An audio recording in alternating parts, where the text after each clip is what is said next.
Hello everyone, today is Wednesday the 18th of January 2017. My name is Chris Ellis and today we bring you the news that Chelsea Manning has had her sentence commuted to 5 more months in solitary confinement. And to give us more information on this, we have the expert, the real expert in the room, Janine Römer. Hello Janine, tell us more about this. You've written in the links below, you will see a text document, a gist that you've written up. Tell us about it. Yeah. What's going on? So I just quickly, before the show started, I collected all of the links on relevant information for the case because a lot of people probably don't know the entire history. And so I just wanted to make it very clear, like what the context of the commutation was. So to give, for anyone who doesn't know who Chelsea Manning is, just a short bio. She's a former private first class in the U.S. Army, and she was the whistleblower for WikiLeaks in 2010 who leaked 700,000 classified U.S. State Department and military documents. At the time of her military court-martial in Fort Meade, she was known as Bradley Manning. And then after her sentencing, she decided to change her name to Chelsea Manning, and she wants to be recognized as a woman. And the minor correction for this article that gives a bio on her is that she wasn't sentenced in 2012, she was sentenced in 2013. And that was actually 3 years after she was initially arrested. She was in pretrial confinement for 3 years. And the UN has actually, I think shortly before her sentencing, sometime around that time, the UN declared that her pretrial conditions could be termed torture. And obviously there hasn't been any repercussions from that for the US for keeping her in those conditions. So in 2013, she was sentenced to 35 years in prison at Fort Leavenworth. And then, so she served 7 years of that now.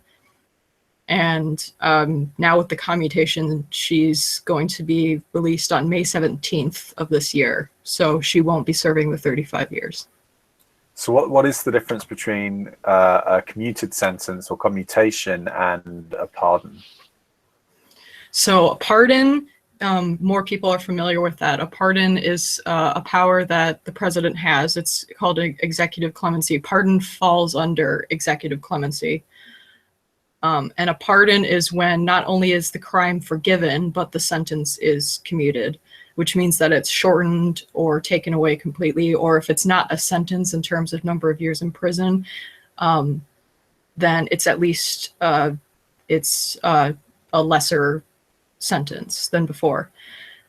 Now, a pardon doesn't technically, it won't absolve them of the crime. Like, it won't say that we're absolving you of guilt. It just means that you're forgiven for your crime because maybe there was some public service reason that they committed a crime, like in Chelsea's case. That was what the defense wanted to argue in her trial, and they were actually prevented from arguing that.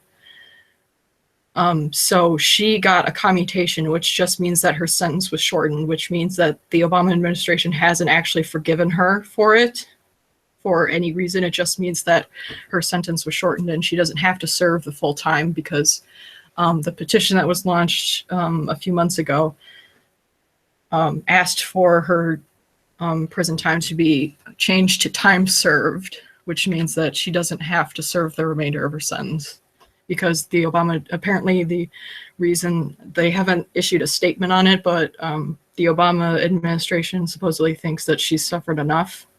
So that's why they gave her a commutation.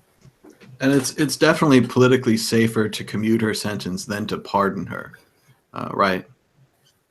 Yeah, I think it definitely is because someone recently brought up that, there's been 2 other petitions for Chelsea Manning and that the White House hasn't commented on either of them. And the very first one, the reason was because basically if they had responded to the petition, if they had acknowledged it, then they would be acknowledging that someone is accusing them of torture. The second one was a petition to actually get the UN, the the special investigator from the UN to come and visit her and determine whether she was being tortured.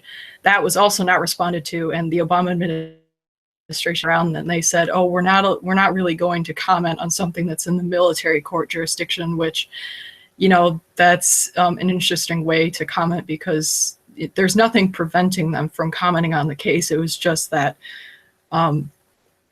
I think it was due to their history that before Manning was actually put on trial, Obama publicly stated that he thought she was guilty. And that was considered a very inappropriate statement for him to make. So I think that influenced why he's been silent for the past 4 years or so now since she was sentenced. And so now he has a... Isn't he prejudicing a trial by saying that beforehand?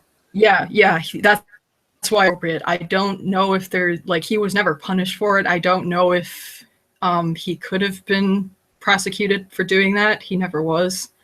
But maybe that was another reason why they've been silent so long, is that they didn't want to bring attention to that fact. So there might be legal grounds for it. As far as I'm aware, I don't actually think Manning's lawyers have used that as a reason for commutation, that the trial was prejudiced, at least for Obama's comment. I think they might have done it for other people, but I'm not sure. I hate to bring up this possibility, but is it possible for President Trump to overturn this ruling? No, it is not possible, thank goodness. Yeah, this is I just wanted to make sure. This is something I was about to ask, and it was something that came up last night on Whalepool chat room as well. So that's not possible. Is that because of double jeopardy? She's already been put on trial. She can't be put on trial again, or how does it work? I think it would just, I don't know the specific legal reason. I just know that it's been like that. I've seen several lawyers, you know, tweeting about this because people are asking them, can Trump actually reverse this? And they said, no, it's not possible. I don't know exactly where the regulation is that says that he can't do that. I think it's just, I think even if Trump did do it, it would be like it would cause a lot more trouble, because the process of commuting someone is such a big deal that to reverse that would, like, because you're basically setting someone free and then saying, no, you have to come back because this president, you know, wants to reverse the decision. I think that would be very bad. But no, I don't think it's legally possible. I don't think it's a double jeopardy provision, Chris. I think that the president within the Constitution has the power to pardon and to commute, and it's direct. Whereas the executive orders, previously Obama was kind of governing by executive order because they wouldn't let him pass anything. Those are all on the books. And I think Trump is going to sign with a single pen stroke and wipe all of those out. But this is more like a guaranteed, a final thing. You can't undo the pardons. Right.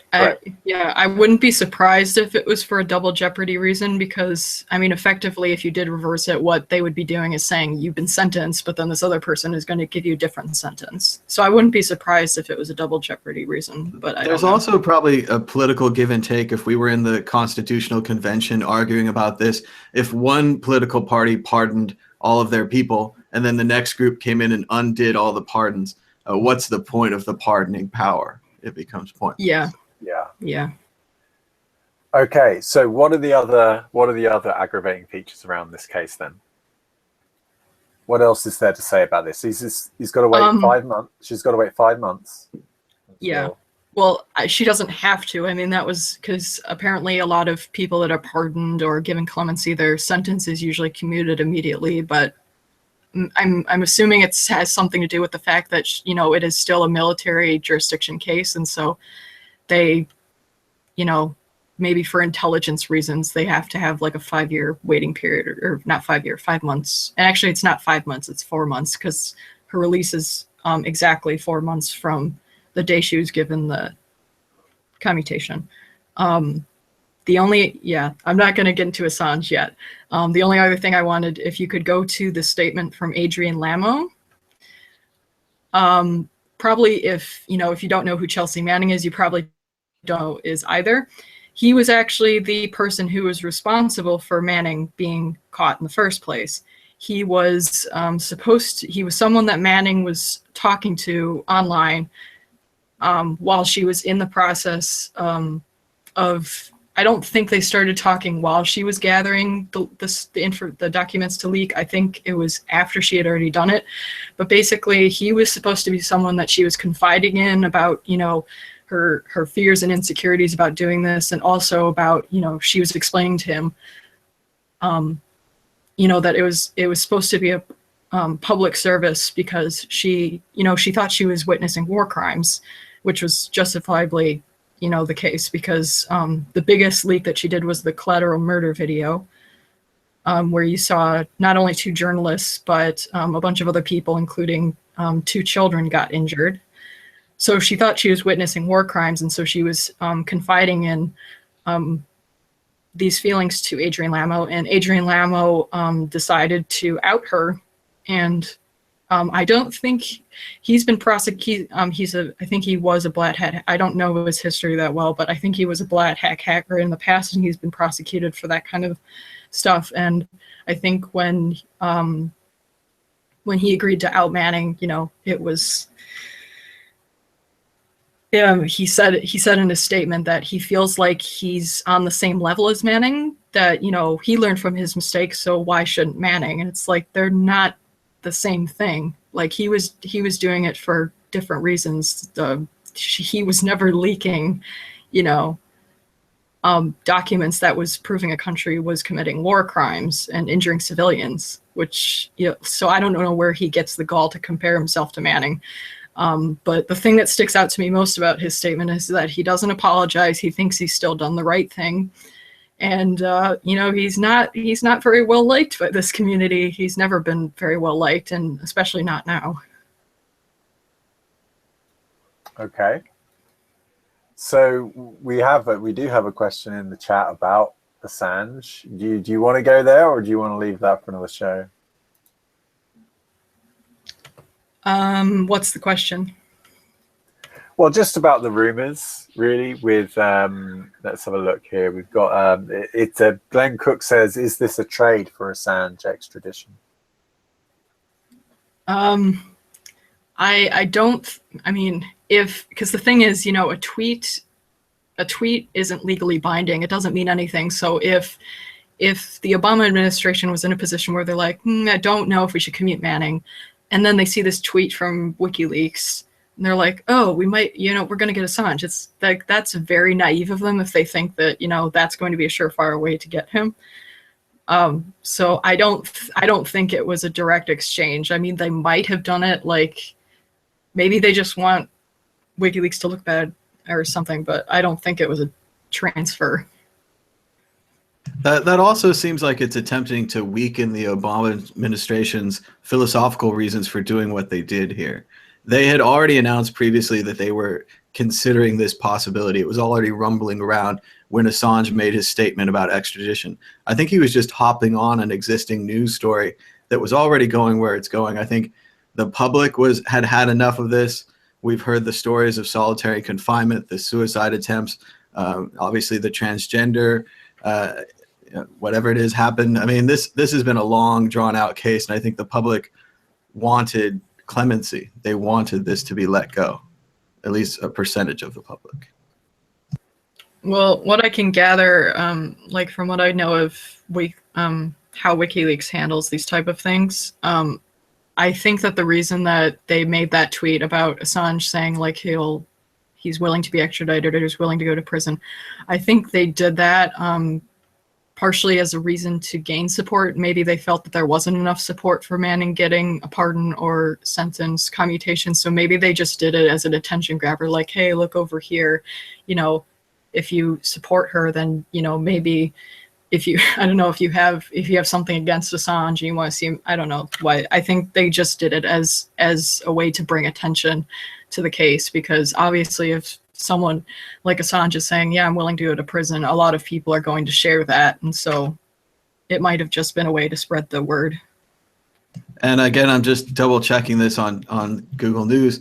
Leonard Peltier has not been released yet, the Native American activist who also is looking for clemency. Frequently at the end of their terms, presidents will kind of pardon a lot of these politically popular people, and some of them won't get pardoned. I think Mumia Abu-Jamal was a famous dissident who was held for presumably no reason and mistaken identity, and I don't think he was pardoned. A lot of them are not pardoned. So Miss Manning is very lucky to receive this pardon. This is not a normal thing. Yeah, and there's definitely a double standard that exists because obviously I have it included in the show notes. You have the case with David Petraeus, who, you know, his leak of documents wasn't for any public service reason. He was just sharing them with his mistress, and the documents were actually a lot more. I mean, Manning's, because the U.S. intelligence community testified during her trial, and they actually couldn't name any specific instance where someone was harmed or killed by her leaks. David Petraeus's could have potentially been a lot more damaging, and he wasn't doing it for any good reason. He was just sharing them with his mistress, and he got a pardon because he's a general.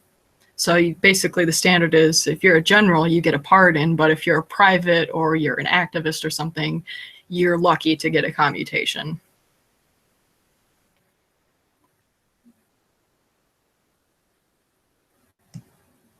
Did he get a pardon? I'm not sure he was pardoned. I'm looking that up. I think he was, well, he definitely, I don't know if he was pardoned. He definitely wasn't. It looks like didn't get any jail time.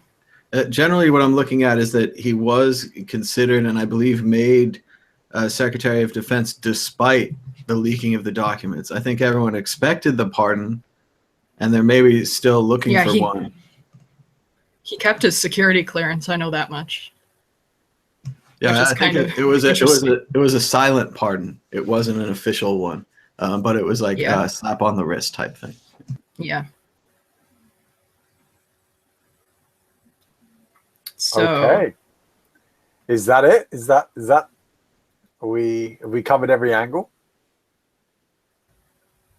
Well, I mean, the thing that I'm most interested to see, I mean, obviously no one has actually taken a picture of her since she's been imprisoned. So when she gets out on May 17th, that's actually going to be the first. There's only, she has 4 visitors, I think, on her visitor list. And only 1 or 2 of them have actually been coming to visit her.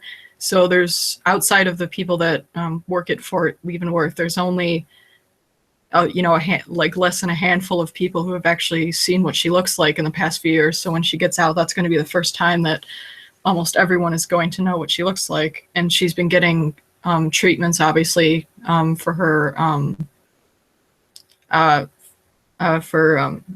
transgender treatments to make her a woman. So we don't know what she looks like. Probably different than when she went in.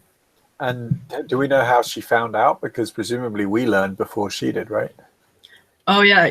Actually, I don't know. I don't know if she actually knows yet, because yesterday after it was announced, her lawyer even said like she was still trying to get in contact with her because she hadn't, which I think is kind of weird, because you'd think that if someone was going to be commuted, they would be the first one to find out, but apparently not. So I don't even know if she knows yet. She hasn't tweeted from the Chelsea Manning account. Also, while we're on this issue, I just want to say I think solitary confinement is torture. I think we need to stand up and say that. I think prisons, Solzhenitsyn, I think he said, you judge a society based upon its prisons. And we're in a bad state here. We have some bad prisons. And it's also a bit reminiscent of the Oscar-nominated movie from last year, Room, where the people were held, unfortunately, against their will in a very small garden shed. And when the little girl came out, it was like a whole world out there. She couldn't believe how big the world beyond Room was. And of course, I hope that they take very special care of Miss Manning when she gets out, because it's so psychologically shocking to be in such a horrible thing, and then to even be let free is, again, yet another psychological shock. So, yeah, actually, solitary confinement is the most effective form of torture, as long as you're willing to wait. I think the only reason why waterboarding, which is really just drowning someone, was brought in was because it just speeds things up a little bit, but without leaving, you know, too many scars and whatnot. But yeah, solitary confinement, most effective form of torture if you want to get the truth eventually out of someone, or you want to get some information out of someone, not necessarily the truth, of course. Yeah, and I think, I mean, because there's been people that they've been put in solitary confinement for a week or so, and that's really damaging to them. And Manning was in solitary confinement prior to being tried for 9 months, I think. And so that's a really long time. And this has been completely unjustified. Manning is not a computer hacker. Manning is not a skilled spy or an agent that could break out or brainwash the people that she spoke to. This is absolutely absurd to treat someone this way. I mean, I understand she broke military rules. She certainly clandestine secret evidence was sent out, and her job was to be more of a computer guardian of that evidence. But still, to place someone in these conditions is inhuman, and it's wrong. Yeah, and by the way, it's also debatable whether she actually, because obviously this is in a military court, so it's mostly about her breaking, military protocols. And it's kind of debatable whether that actually happened, because there is a part of the military codes that say if you witness, another soldier or your commander or anyone above you, superior or below, if you witness them committing war crimes, you're actually obligated to speak about that. You're supposed to seek that gets brought attention to, and that those people are brought to justice. So I think that was a really important aspect that was kind of brushed over during the trial, and I can tell that it was brushed over because they wouldn't even let her, they wouldn't let her talk about her reasons for the leak. They let her do her final statement. She kind of got that out, but it wasn't, I don't think it was submitted. She wasn't able to say she did this as a public service. She wasn't able to talk about that she thought she was witnessing war crimes. And so I think that was why her sentence ended up being so bad, is because she wasn't able to argue that she was actually following the military's code, that she was supposed to report crimes like that. So that's really unfortunate. It was also very telling that she was pretending to listen to Lady Gaga as she allegedly stole the evidence and was burning the CDs. I thought that was just a very funny detail. And then when you put in all that happened with the transgender, I don't know very much about this case or this person, but these are the few details that I have, and they really do stick together. I'm really hoping Oliver Stone turns it into a movie so that we can have a proper, Hollywood rendition like we had with Snowden. Yeah, I think the reason that Snowden got his story made into a movie first is just because he's, in terms of an audience, he's more of an acceptable character than Manning is, whose story is more complex. And obviously, because he didn't leak his Snowden didn't leak his documents to WikiLeaks. He gave them to a lot more journalists, and not all of them have been disclosed yet. And so I think people are more sympathetic to him than they are to Manning. And I think that's why she hasn't received as much attention. And I think this may open up the can of worms here that we were talking about earlier, where Assange and WikiLeaks were very much a publish everything approach, whereas I would say Glenn Greenwald and Salon and the other journalists that were involved on the Snowden side were very strategic with the way they published and very conservative. And we don't even, some of the things we might not even know, they may be really important, but we don't know. So what would you guys say on the differences there? Well, I don't think that, in terms of, whether everything should be leaked versus whether it should be strategic, I don't think Glenn Greenwald disagrees with WikiLeaks at a philosophical level. I think it's just because, they're journalists, they need to make money, and so it's more cost effective for them, considering the amount of risk that they took to get those documents in the first place.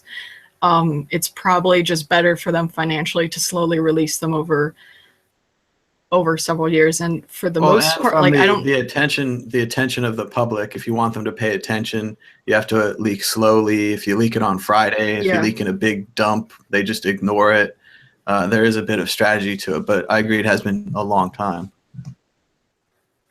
Yeah, I think there's both financial and, public attention reasons for why they're doing that. There's some documents, there was a leak. They published some documents recently where it was revealing, it was really important. It was something to do with one of the NSA's exploits, and I think that was in one of the documents. And so people are asking them, why didn't you leak this sooner? Because it would have, saved a lot of people trouble who were the targets of that. So I think in some cases they should be expediting the publishing of documents, but I don't strongly disagree with their strategy.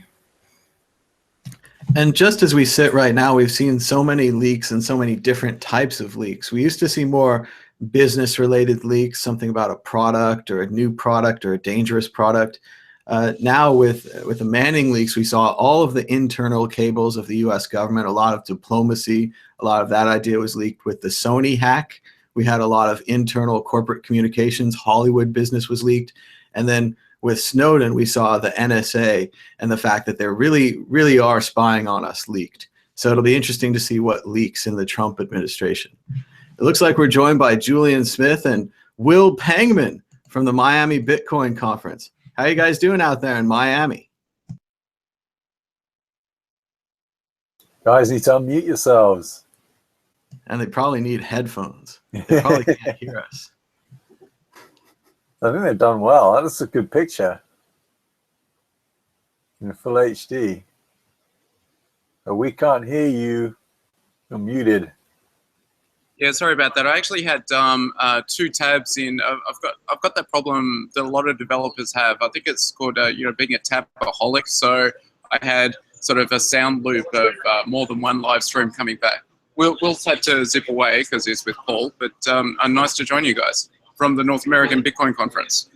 Great. How's it going down there? Good. There are obviously a lot of good conversations about how Bitcoin in 2017 is starting to become a technology that's maturing. There's this idea of we're entering the university years. It's been a child technology, and it's starting to find its footing and find its place. Fantastic. Very cool. And what's going on behind you there? Can you show us around the convention just a little bit? Sure. Well, Paul Poy from Airbits has just spoken on stage. I can certainly go for a wander around. Let me do that. I understand the gravity of the topic that you're discussing, Farmer's clemency of Chelsea Manning, and obviously that in and of itself is a deeply interesting subject to many of us that feel that persecution of whistleblowers and the role of the state and information flows is important. But I think that is certainly something that Bitcoin is trying to change, is the relationship of money, power, the state. So yes, the conference floor is basically made up of an entranceway where various sort of projects are being put together. Here is an example of VR in a space. We have a section here. What is it that you'd like to see on the floor? Not being a journalist, I'm not exactly sure how to produce content that people are going to be incredibly interested in. Show us stuff that's interesting. VR was interesting. What's that got to do with Bitcoin? I'm not really sure. Bitcoin.com is here. I know that DeRose and Joshua are set up over there with Wayne from Tyrion. Unsung have a booth and have gone out today to feed people in Miami after lunch. Thomas, do you want to direct the conversation? Oh yeah, definitely. Let's get us an interview. Who's the best person there? Get us that person. Well, the best person here. That's a very good question. We'll accept Paul from Airabits. Yeah. We know a lot of the people there. They're looking for us. Well, Tone's here and being elusive. Let's see. So, Bitcoin and Uncensored are doing some content over there. I know that they've been interviewing people in the bathroom. So that's a very intimate setting for a conversation about Bitcoin. Can we go in there? Are they in there now? No, they've actually leveled up. They're on the couch now. Bitcoin.com has been taken over. Is that Tone Bays in the background? Yes, indeed. Yes. Roger Ver is over here. Looks like Justin from NetKey. Of course, we see the Bitcoin Uncensored guys, June Sith and Krista Rose. They're all there. They're producing content. There are a lot of people who have strong projects, strong opinions, and strong vision for the future. So a lot of the early investors in the Bitcoin space. This is the main session hall. Like every other cryptocurrency, one cryptographic addresses takes 2 minutes to confirm. There's no recourse. Okay. If you make a purchase, and a lot more people there than last time. I was there a couple of years ago. Payment systems in the world where the consumer who hates paying fees to spend their money. Oh, it's the other 6 billion. It's the other 6 billion. On all 3 dimensions, we're falling short. And so it's no wonder. So presently, that is a presentation on Dash and why Dash is better than Bitcoin. Oh yeah, Amanda B. Johnson. Is Amanda B. Johnson with you? With me? No. Hello, Scott. Are you Amanda B. Johnson? No, not at all. No, he's not. And man, I'm just speaking to the guys at World Crypto Network. Have you ever watched the show? Yeah, I know. Sure. She used to write for me. Yeah. Oh man. They've heard of us. It's like, but I can't say anything yet. Okay, so not really great to talk. I used to be with Bitcoin.com and Bitcoin just as the editor-in-chief. Oh, the former editor-in-chief Yes. of Bitcoin.com. Yes. Scott, do you have to talk on the internet in a live stream about your experience here at the conference? I will, but not right yet. Okay, no dramas at all. I definitely will, though. He will, Hey, but not right yet. How you doing? Yeah. So, my sense of the conference is that people are very, very positive about the direction of Bitcoin for this year, and the commercial application, the projects, and the trading, and there isn't a sense of impending doom. I don't think anyone here is going to pen the next Bitcoin obituary, as it were. There's very, very giddy. So there's a lot of money that's going into hardware. This conference was attended by delegates from China. There was also a very interesting presentation. One of the presentations I saw yesterday was from a company BITT, B-I-T-T.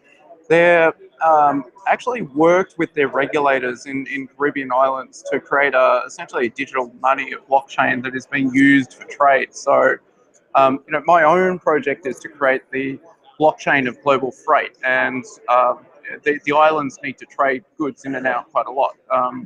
The opportunity to explore with them the prospect of a blockchain for shipping and their blockchain for value is a natural conversation that we can have this year. I mean, the reason I come to this event is because we'd like to raise some funds to have treasury, to make payroll, to finish our builds. The other is to find other people that are in the space that already understand, where cryptocurrency, where blockchains can be applied to specific use, specific utility.